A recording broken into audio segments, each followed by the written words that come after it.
7 वर्षांपासून बसस्थानकाचे काम रखडले. श्रेयवादासाठी आंदोलनात्मक भूमिका घेणारे नेते कुठे गेले? उदगीर येथील बसस्थानकात गेल्या 7 वर्षांपासून रखडले आहे. उदगीर शहर हे आंध्र प्रदेश, कर्नाटक, तेलंगणा आणि महाराष्ट्र या 4 राज्याच्या सीमेवर असून जवळपास दररोज 40,000हून अधिक लोक ये-जा करत असतात. या सर्व प्रवाशांना उदगीर शहरातील बसस्थानक म्हणजे अग्निदिवे वाटू लागले. पावसाळ्यामध्ये चिखलच चिखल आणि उन्हाळ्यामध्ये उन्हाचे चटके आणि धुळीचे लोट यांचा सामना करावा लागतोय. या ठिकाणी कोणत्याही सुविधा नाहीत. या बसस्थानकांची मंजुरी आम्हीच आणली आणि यासाठी पूर्वी झालेल्या भूमिपूजनाचा दगड काढून नवा दगड लावण्यासाठी धडपडणाऱ्या सत्ताधाऱ्यांनी केवळ श्रेय लाटण्यासाठी केलेली केविलवाणी धडपड आज हास्यास्पद ठरू लागली आहे. अशी परखड टीका शिवसेना उद्धव बाळासाहेब ठाकरे पक्षाचे उदगीर जळकोट विधानसभा प्रमुख स्वप्नील अण्णा जाधव यांनी केली आहे. प्रसारमाध्यमांशी बोलताना ते म्हणाले की उदगीर बसस्थानकाच्या 2 वेळा निविदा निघाल्या, 2दा भूमिपूजन झाले, मात्र अर्धवट अवस्थेतील बसस्थानक काही केल्या पुढे जायला तयार नाही. आता पुन्हा नव्याने 3 करोड रुपये वाढीव निधी मंजूर झाल्याच्या वल्गना होत आहेत. नागरिकांना केवळ झुलवत ठेवणे आणि विकासाच्या गप्पा मारणे यामध्ये सत्ताधारी मंडळी मशगूल झाली आहेत. प्रत्यक्ष जनतेच्या हितांचे एकही काम उदगीर विधानसभा मतदारसंघात झालेले नाही. झाला तो केवळ आणि केवळ गुत्तेदारांचा विकास, अशी ही परखड टीका स्वप्नील अण्णा जाधव यांनी केली आहे. 7 वर्ष झाले या भागातील प्रवासी त्रास सहन करत आहेत. ही एक बाजू तर झाली. उदगीरच्या नावाला काळीमा फासणारं कृत्य असताना देखील स्वतःला लोकप्रतिनिधी म्हणून घेणारे आणि इतर वेळी श्रेयासाठी धडपडणारे आज लोकांची हुरफड होत असताना देखील गप्प का, हा मोठा प्रश्न असल्याचाही मुद्दा त्यांनी उपस्थित केलाय. गेल्या 7 वर्षांपासून या बसस्थानकामध्ये ना पिण्याचे शुद्ध पाणी मिळते ना इतर भौतिक सुखसुविधा. अत्यंत अपुरे असे पत्र्याचे शेड आहे.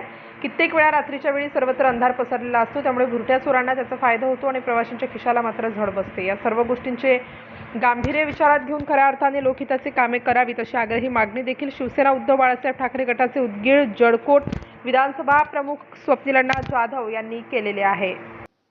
जय महाराष्ट्र. मी स्वप्नील अनिल जाधव, शिवसेना उद्धव बाळासाहेब ठाकरे, उदगीर जळकोट विधानसभा प्रमुख.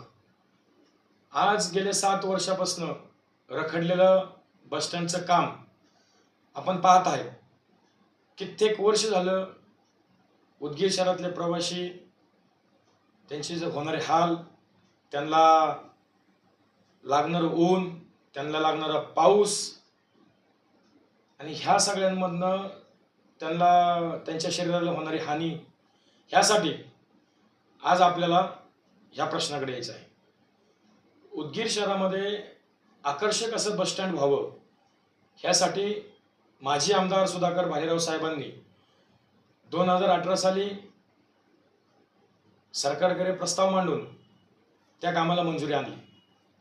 कामाला मंजुरी आणत असताना मे 2018ला त्या कामाला सरकारने मान्यता म्हणून, अंदाजे पत्र म्हणून 4.5 कोटी रुपयाचं काम उदगीर शहरामध्ये ते मंजूर केलं.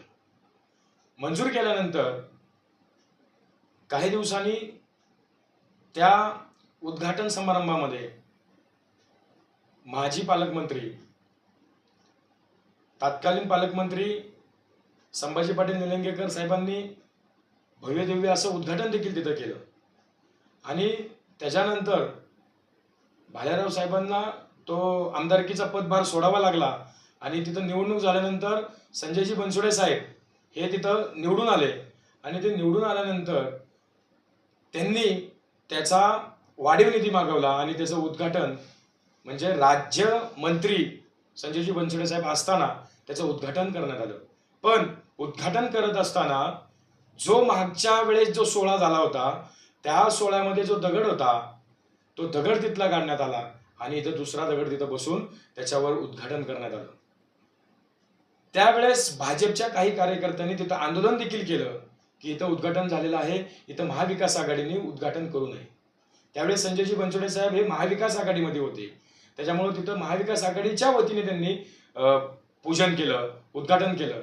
पण त्याच्यानंतर महागाई वाढल्या असल्यामुळे ते काम तिथं परत 2020 साली थांबवण्यात आलं.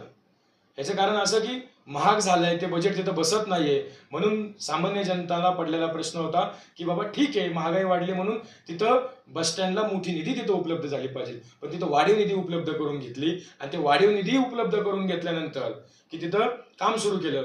आज 2018 पासून आतापर्यंत 7-8 वर्षानंतरही ते बस स्टँड देखील अजून आकर्षक आणि भव्य दिव्य बस स्टँड अजून सामान्य जनतेला, मतदार राजाला दिसत नाहीये.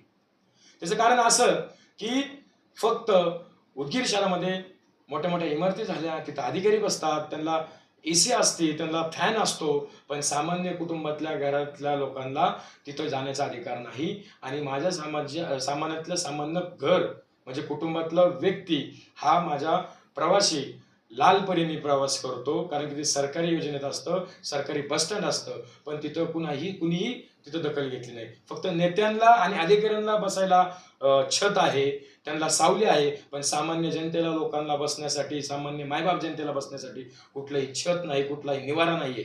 आज महिलांचे स्वच्छतागृह बघितलं तर आपण उदगीर शहरामध्ये बस स्टँडमध्ये कुठलेही स्वच्छतागृह नाही, पुरुषांना देखील स्वच्छतागृह नाही. मग ह्याला जबाबदार कोण?